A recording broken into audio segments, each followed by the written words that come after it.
Check, check, check. 15 years old.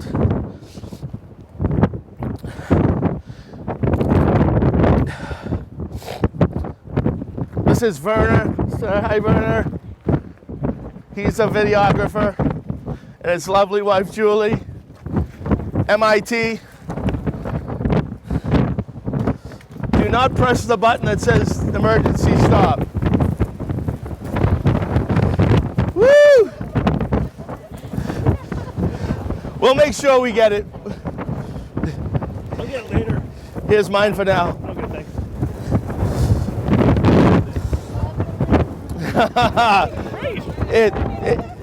It's so windy that the machine is actually not operating because it's too windy.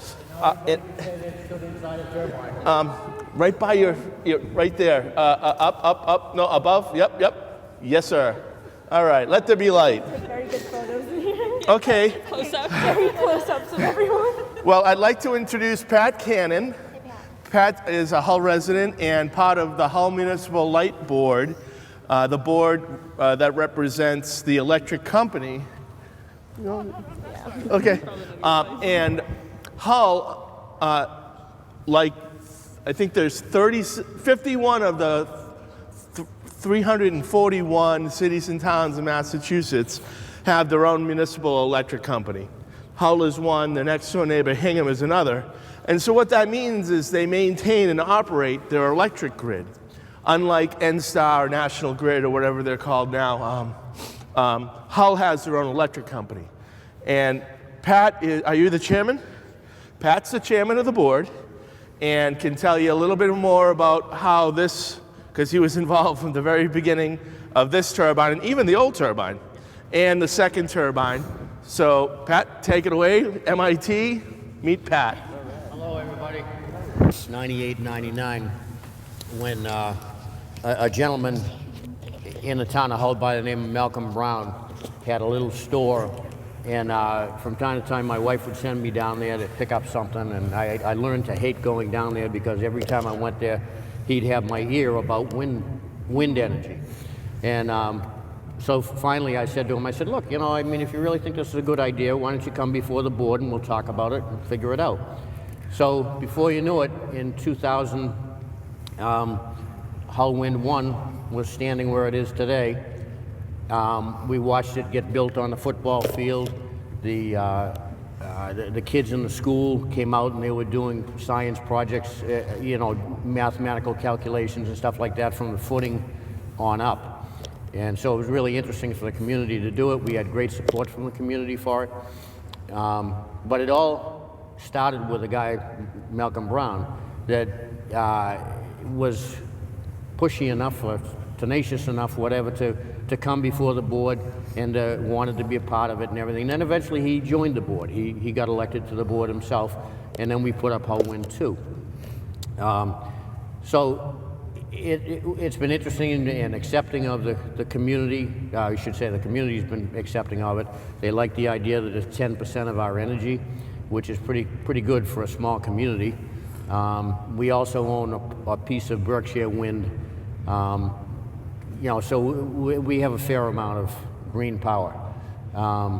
We don't have any particular public solar projects. People have talked to us about it, but we're kind of land poor here too.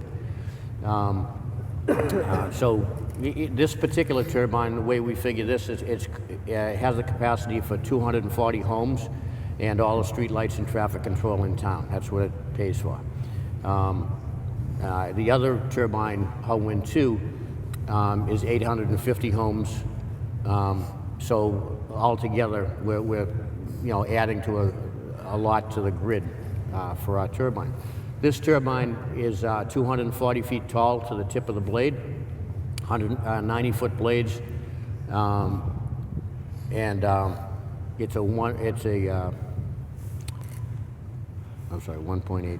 The big one is a 1.8 meg, and this is a 660. Any questions I can answer, I'd be glad to if I can. If not, we could all go to lunch and then we can answer questions.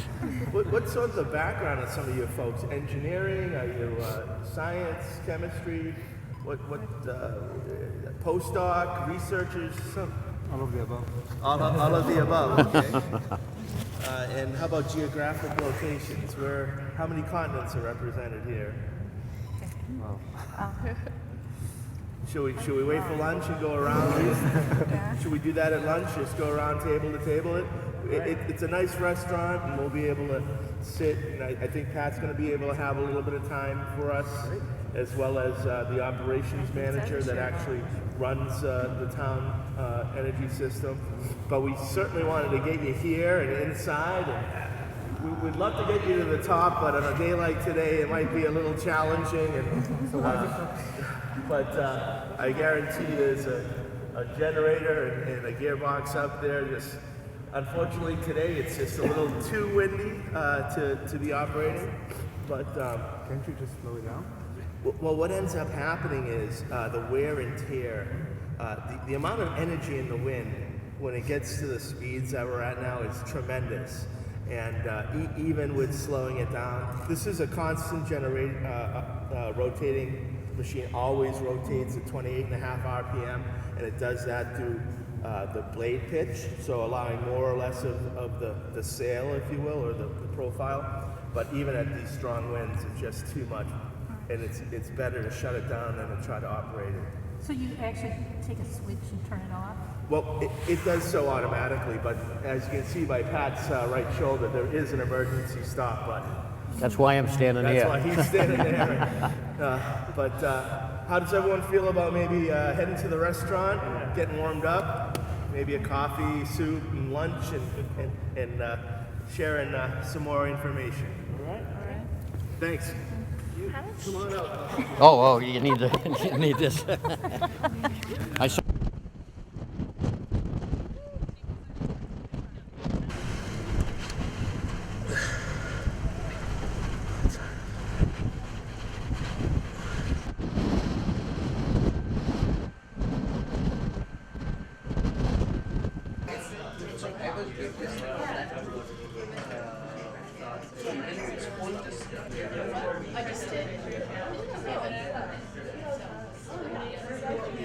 Biodiesel based. I do have some handouts for y'all. They have to be updated. They're from 2000. My name's Andrew Stern, and I'm an electrical engineer from Worcester Polytech. And I was fortunate enough to build a solar car in college and race it from Florida to Michigan. So I've been in solar for about 25 years, and I was also fortunate enough to work with Pat and the group here in Hull to help start the project in 1997, which put the first machine in 2001. And once we go all around, we'll be able to answer any sort of questions you have about the turbines, the future of wind and other energy in Hull. But why don't we go clockwise and Starting with me? Yeah. Okay. My name is Rebecca. I'm a freshman at MIT right now, so I haven't started any super interesting work yet. I'm Raina. I'm a research assistant at MIT, and my work is on energy efficiency programs. Alright. I'm Gilly Rosenflag. I recently moved to Cambridge. I'm a biotech engineer by profession. Hi, Guy, postdoc at the Plasma Science and Fusion Center. So I used to be involved in fusion when I was in my PhD student.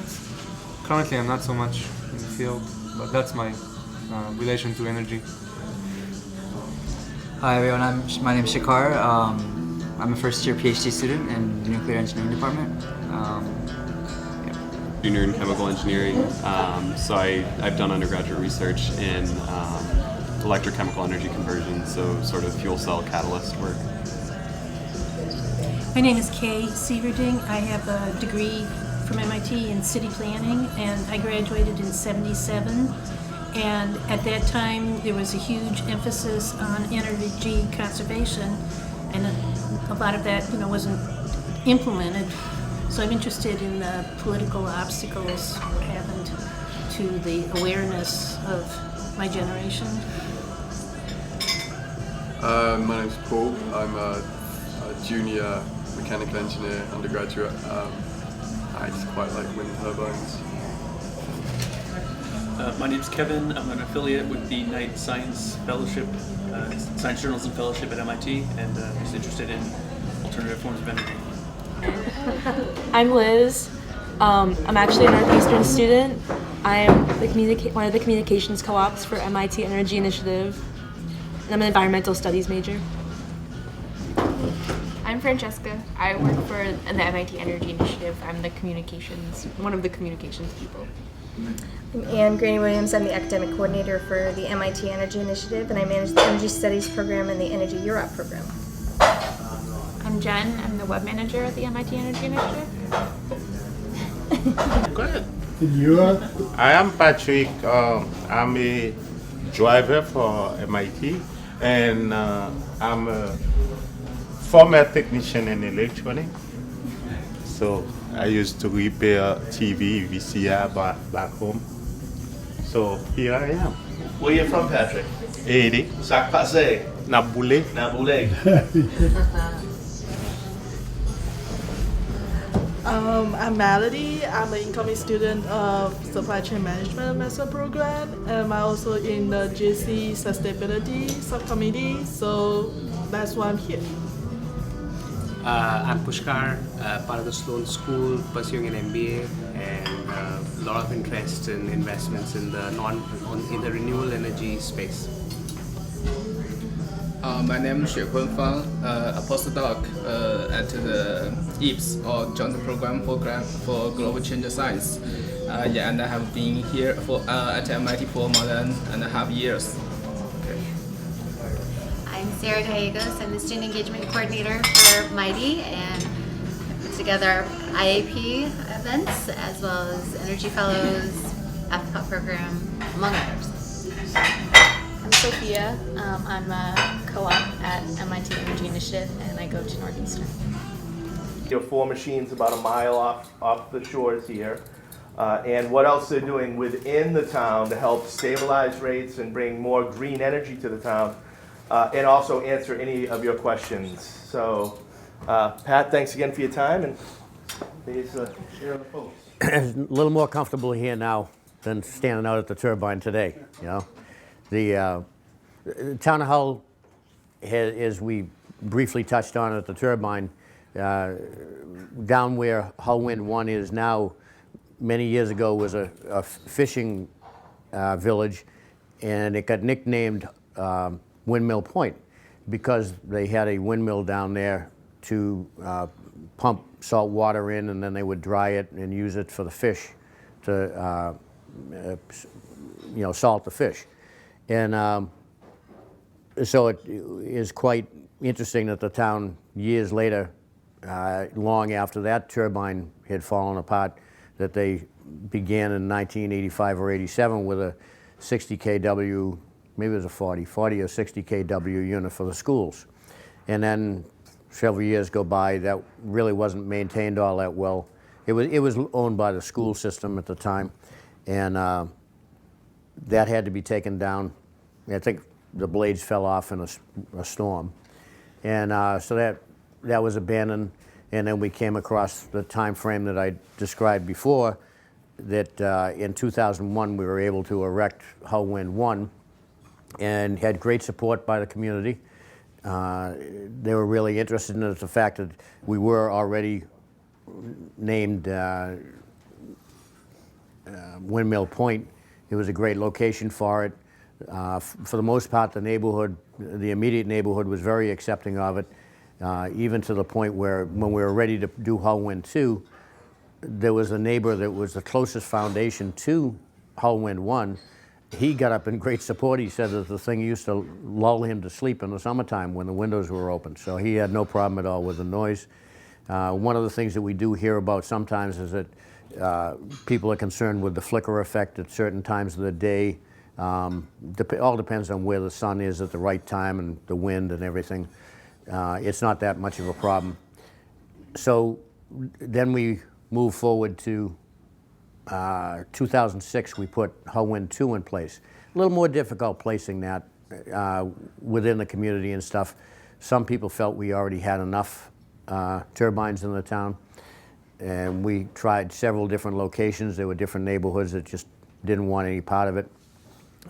And then we came across the idea of using the landfill, which had not been done anywhere in the country.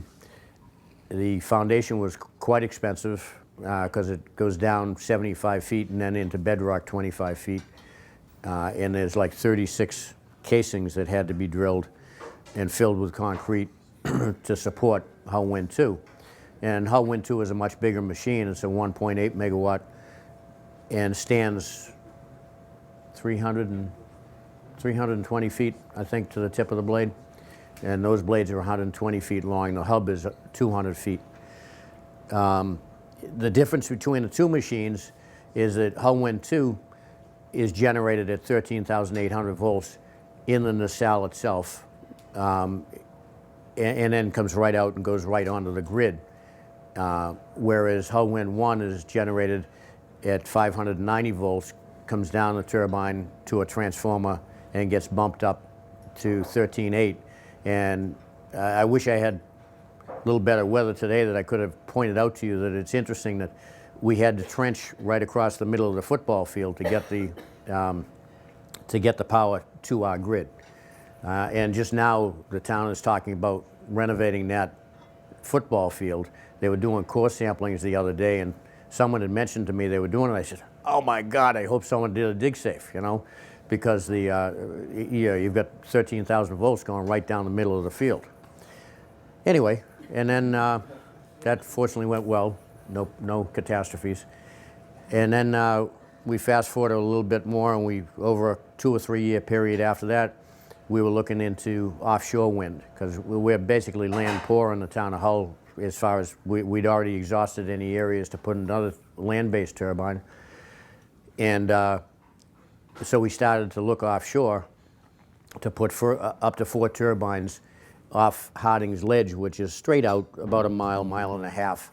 At the right tide, when there's not quite so much wind, you can see a piece of pipe that sticks out of the water. There's a big ledge out there. Very, very scary when you're out there in a boat. I don't want to be there at night. So it turned out to be a very, very expensive venture, and we couldn't subject our ratepayers to that, to do that, albeit it would be great. It would have given us 15 megawatts of energy. You know, we would have had people paying very little for their light bills, but we couldn't pull the trigger on that. It was way too much money. So it's been a nice ride, interesting ride for us. We've given some consideration to solar. There's some discussion now going on about the possibility of solar up around Hull Wind 2, which is a closed landfill. So that's a possibility. It's just in its infancy stage right now of discussions. We have, as far as private people around town, we have 4 solar customers in the town, and we just got through accepting a solar policy that my board had to set, so we decided on what the rate structure would be for what the solar people have to pay, because they still have to share in the cost of the light department, of the infrastructure and things like that. So we had to figure out it can't be a total free ride for them just because they chose to go with solar. Albeit it's a good thing and it actually can be helpful to the community. But that had to have its special rate that we just went through. So are there any particular questions I could answer for anybody that I haven't covered? How much do these turbines cost? Hull Wind 1 was $750,000. That was a fairly simple one because the foundation wasn't near as deep. It's 8 feet deep, and it's what they call a spread foot foundation. It's underneath that turbine is a 40 by 40 by 8 foot deep foundation that supports that. The soil there supported better than it would have the bigger turbine up behind us here, Hull Wind 2. And then Hull Wind 2 was a lot more money, albeit a bigger machine and triple the output for production. That was $3.2 million. And of which, fortunately, the town of Hull, we had saved the money, and so there is no service debt to either turbine, so we did pay cash for them. The Hull Wind 1 has a 17%, what do they call it? 17% payment return, I forget.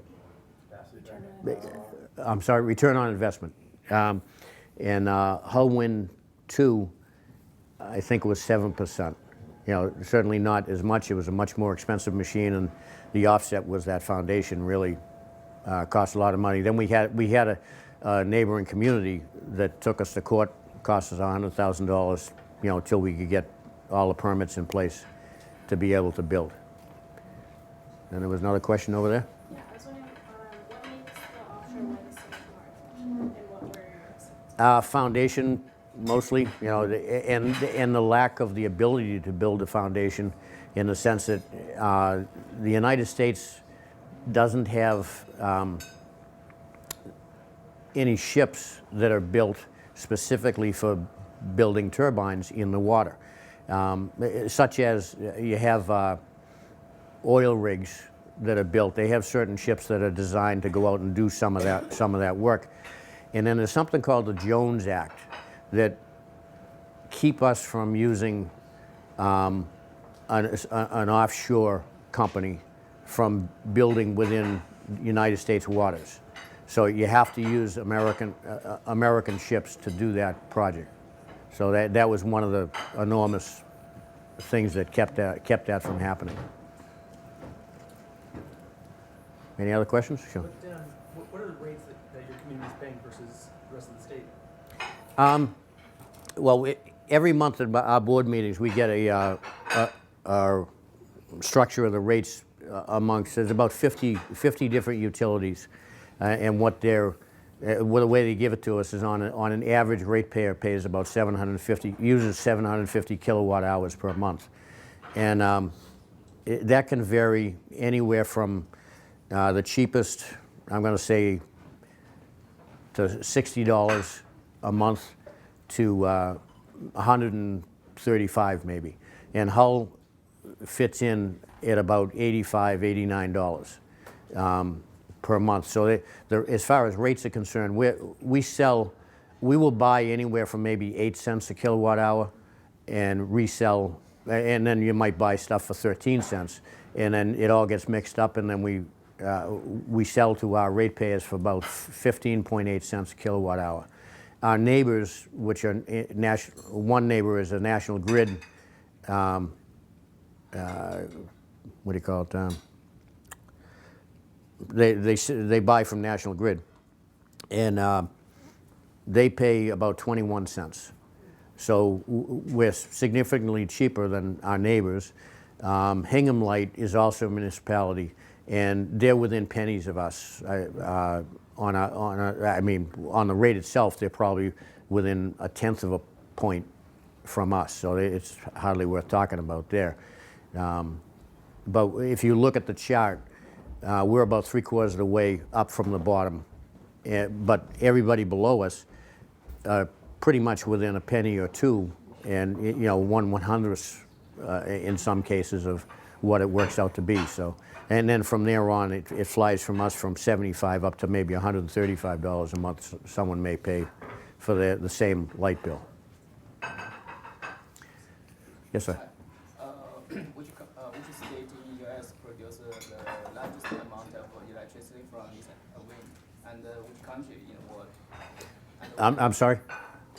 Which state produces the largest amount of the electricity, from this wind energy, and which country in the world? Oh, which country? Yeah, and which state in the U.S.?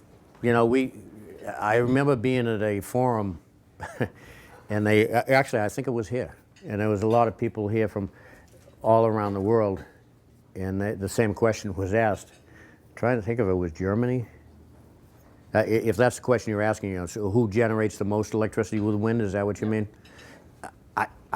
I'm pretty sure it was Germany that was the answer to that, but I don't know that for a fact. And why is that? Why is that? Yeah. You mean why doesn't the United States use more? Yeah, why not U.S. or China produce the largest amount of the electricity? Why Germany? Yeah, I don't have that answer. I don't know how to respond to that. Because I'm only going to recollection on when we had that forum here, on what someone might have answered at that time. I don't know. I'm just an electrician. It happens to be on the light board. Yes? Are you happy with the plant load factors for the two turbines? Am I happy with what? The plant load factors, PLFs, for these turbines? The load factor? Yeah, you got 26.9, 23.3. Usually it's between 25 and 30 for most wind turbines. Oh, the capacity factor, you mean?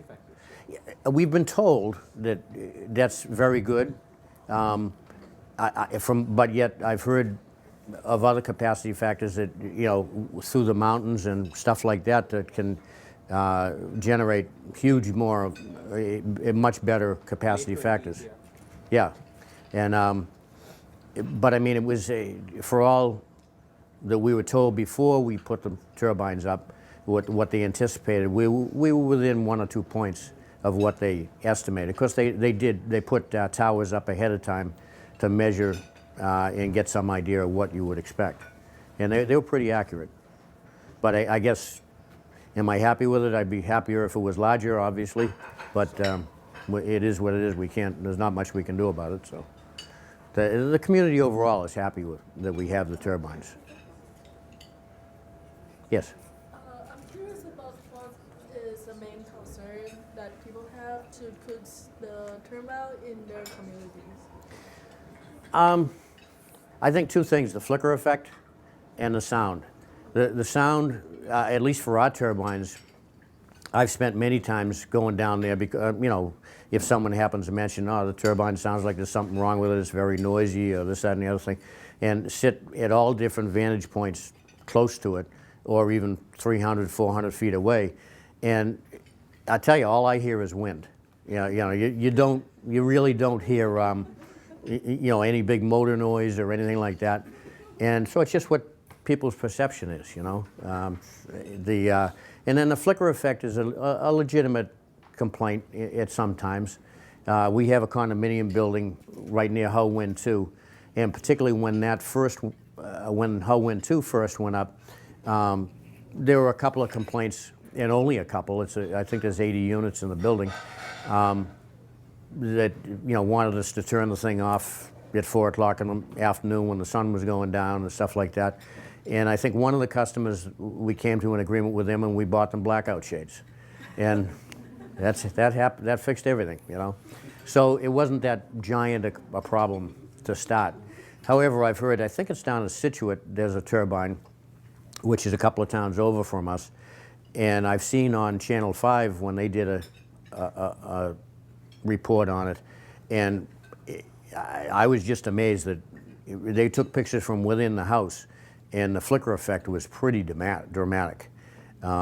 Albeit, I guess these people that owned the house at the time that the turbine was going up, they did talk with them at length, and they came up with agreements. In fact, I'm pretty sure I remember them. They were paid a sum of money to agree that it's okay to build.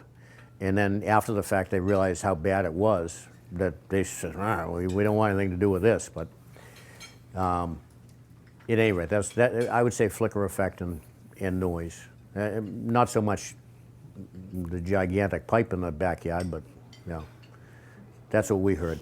Then to follow up on this, do the communities get any benefits or subsidies?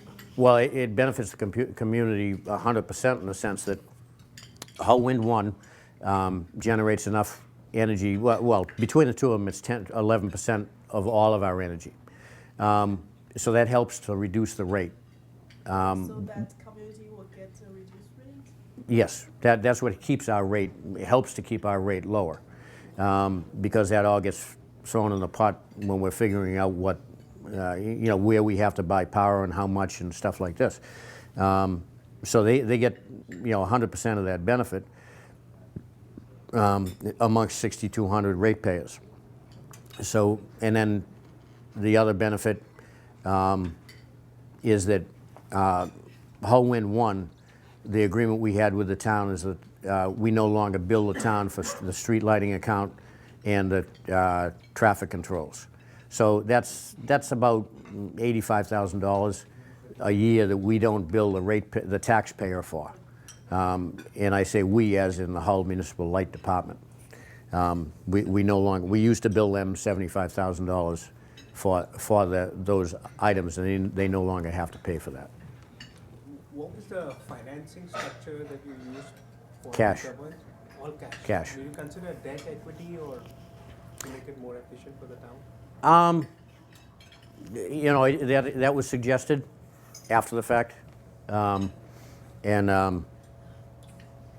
but we don't. At this point in time, there's no interest right now in going out and financing them for that. The light department has, pretty much to my knowledge anyway, I've been on the board for 20 years, and it's never had any debt. It's always paid its bills. So, yeah, we don't have any loans, and pretty much never had. So it's fortunate that we have the ability to raise rates in order to pay for things that you need to do. But in the community we're in, there's a lot of maintenance that goes here because of the just our location alone.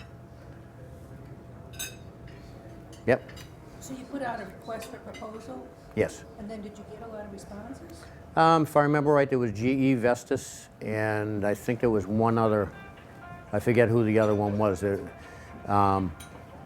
And we wanted to deal, if we could, with an American company. But the difference in the size of the proposal from GE to Vestas had a little bigger machine, so the production would be greater, and the money just didn't work as well. So we went with Vestas, and it was good experience. You know, their engineering staff and everybody put everything together nicely. You know. They installed it, the manufacturer installed it? Yes. Yeah. Right. They didn't hire any local contractors? Oh yeah, no. No, they had the project management, and some of the locals did do work, like the foundation for Hull Wind 1 was. Hull Wind 2 was a much bigger thing we had to hire out, but they were American companies. Yes. So where does the other 90% of power come from? I'm sorry? The other 90% or so of power. Oh, where we buy from 13 different locations.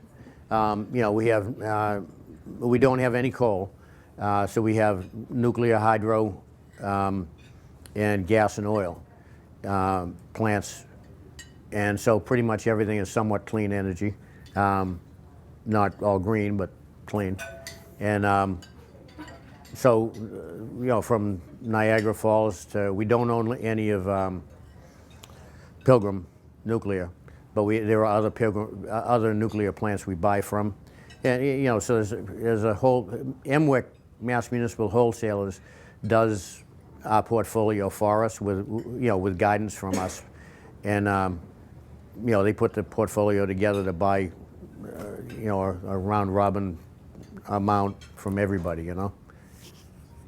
So that's where the rest goes. Yes, sir. What's the typical time frame from when you decide to build a wind turbine to when it actually gets built? It probably took, well, Hull Wind 1, I think, was easier. That probably took 2 years from the time that we first started meeting with Malcolm Brown, was the guy that I had mentioned at the turbine. He was a local guy that it was his idea, you know, to come to the light board and discuss the possibility. So probably good 2.5 years by the time it started generating energy. I think it probably took us 3.5, 4 years to do Hull Wind 2 because we had a little pushback from a little more of the community. We had a lawsuit to deal with from a neighboring community, and the permitting was a little tighter because we were on top of the landfill, more agencies to deal with. Why did the neighboring community claim to be opposed? What other community? Yeah, why were they against it? I think it was just the site of it, I guess. I don't know. You know, I mean, it was the town of Hingham, which is our bordering town. And I never got a clear indication of what the exact reasons were that they didn't want it, but they just didn't want it. You know, so they tried to throw some roadblocks at us. It cost us $100,000 to defend them, and that's just what I remember of it. It's a while ago now, you know. Yes. I have 2 questions. So, to the earlier question, how long does the permitting and siting process itself take? I would say at least 1.5 years. You know, it's pretty intense. we had to do a part of the permitting twice at Hull Wind 2 because of the, I think because the other community, part of their lawsuit was that they were contesting some of the results of our first, permits process, So it had to be done over again. And it still came out the same, so we were able to do it, yeah. And the second question, you mentioned that you recently came up with a rate structure for solar customers. And I was wondering how you kind of allocated the fixed cost of like the transmission distribution to solar. Well, what we came up with was that we had a consultant that helped us through the process, and lots of meetings. I think it took about 14 months. And he had recommended to us, because of our concern, that if you had a solar customer that was able to generate all of their electricity, and then some possible, what the light department did not want to do is to be writing checks to people for energy that they generated. And it's a nightmare anyway, that the way you have to go through this. So, I mean, right now we only have 4 customers. Any of their stuff, any of their paperwork is done by hand, because we don't have the specific software to track this and everything. Just for 4 customers, it's a lot of money to deal with it. So the, I'm sorry, I lost track of the question, I'm sorry. About how you came up with the rate. Oh, okay, yeah, so thank you. So the consultant recommended that in order to make this fair, we have 6,200 customers, and there are 4 solar customers right now. Who knows, they could turn out to be 40. But just the same, if someone generated all of their electricity, number one, we don't want to write checks. Then the other thing is that now we have to recognize the fact that everybody else has to pay a minimum charge to be part of the electrical system, the electrical grid within the town of Hull. And so people now pay that. Every customer pays like $8, I think, is our minimum charge. And then within the rate structure of their energy that they purchase is so-called profit. And so within that profit, that helps to go for maintenance of the lines. So we had to make it fair that whoever chooses solar, they still are paying their fair share. So we came up with, the consultant recommended $4 per kilowatt hour, $4 of kW connected load. So if you have a 5 kW array or a 7.5, it's going to cost you, $10 or $15 a month to be part of the system. Because if you want to be connected to the system, you have to pay for that part of it. So what we did was we cut that in half. He suggested $4. We went with 2 to show that we weren't anti-solar, but we have to protect the other 6,200 customers. So the solar ones have a minimum charge then, as well as? Yeah, as well as the normal minimum. Okay. Yeah. So I mean, it still comes out a plus for them, but. Are there many other communities doing a similar thing, kind of? We have, well, Situate has 2 or 3 turbines, I think. And then if you go down to Kingston, which is a little further away, I think there's 4 down there. There's several of them up on the North Shore.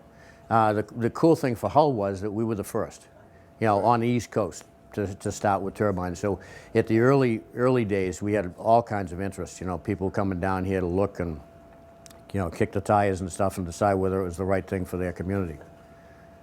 So it was a good thing, Did they tell you how far apart? Like, could you have them close together? Do they interfere? There is, well, there's 2 things now that they've created. Since we've built ours anyway, they've created a thing called a fall zone. So whatever the distance is, to the tip of the blade, you have to have enough space, between turbines to support that, so that if one fell over, like I had said earlier, if you go to all the trouble of having all this stuff engineered and build a foundation properly, what are you so worried about it falling over for? But at any rate, they do have that. That's the answer, that yes, there is spacing between them. And part of that is for production as well. You don't want them so close that they're going to block one another and then reduce your production. Yes, sir. Is there a green energy We've never necessarily set out for that. I guess we lucked out with having, two turbines that do 11%. And no, we don't have any goal set in mind to be, 25% by 2025 or anything like that. No, we don't. We're doing pretty well. We also own a piece of Berkshire Wind as well, which is 10 turbines, and we own a small share of that. Do you have insurance that would cover storm damage? We have insurance on it.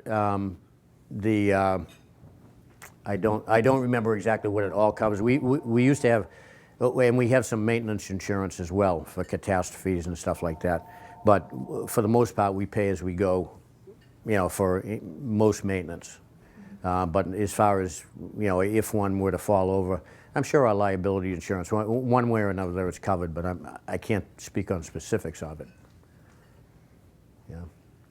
Yes, sir. Do you see seasonal variation in production? Oh, sure. Yep. Can you give us a flavor of that, summer versus winter versus spring? Well, winter is far better. With the amount of wind that we get here. Our average wind here is, I think it was 13 miles an hour. And we need 7 to start the turbine moving, and it makes its capacity, its production is its greatest at 22 miles per hour. And the turbines, once they reach that, they constantly spin at, Hull Wind 1 spins at 28 revolutions a minute. Hull Wind 2 is half of that at 14 revolutions a minute. So it will always spin that same speed once it gets up to speed. And then it'll shut off, like today it was off because of the wind was too high. So. What is too high, meaning from miles per hour? You mean the wind speed? 52 miles an hour sustained for 10 minutes, and then it'll shut itself down. It turns into the wind and it feathers the blades, and it won't start back up again until it really sees a significant drop in, because it's not going to just turn itself off on. So it'll probably wait till it gets down to 20 miles an hour again before it will pick back up again. What's the maximum variation in the wind direction that it can handle? I got to understand the question better. Well, the wind, historically that the wind comes from the north, I guess. Mm-hmm. But sometimes it comes more from the east, and sometimes it comes more from the west. Mm-hmm. And so the thing is sitting there, and the blades adapt, right? But it also rotates 360. Does? Yep. The nacelle rotates 360. 360. Yep. I didn't realize that. Yep. No, it'll go 360, and then the next time it has to adjust, it'll go back the other way. But it does spin 360 degrees. The thing at top. Up top, yes, yeah.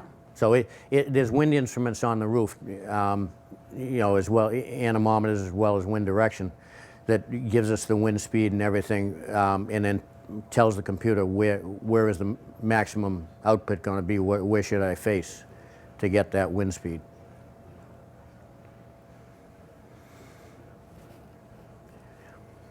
Have you had to deal with challenges of intermittency?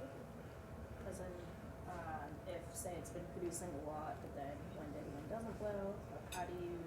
Well, it doesn't, I mean, it matters in the sense that it lowers our production at that point in time. But what I was leading to before is being connected to the grid anyway. We have energy no matter what. When it's not reliant on that spinning. But sure, we average different amounts of total wind throughout every year. I don't know what they are off the top of my head, but I know that one year may not look anywhere near the next year. Do you have like specific backup plans or something, or like a... You mean as far as accurate data?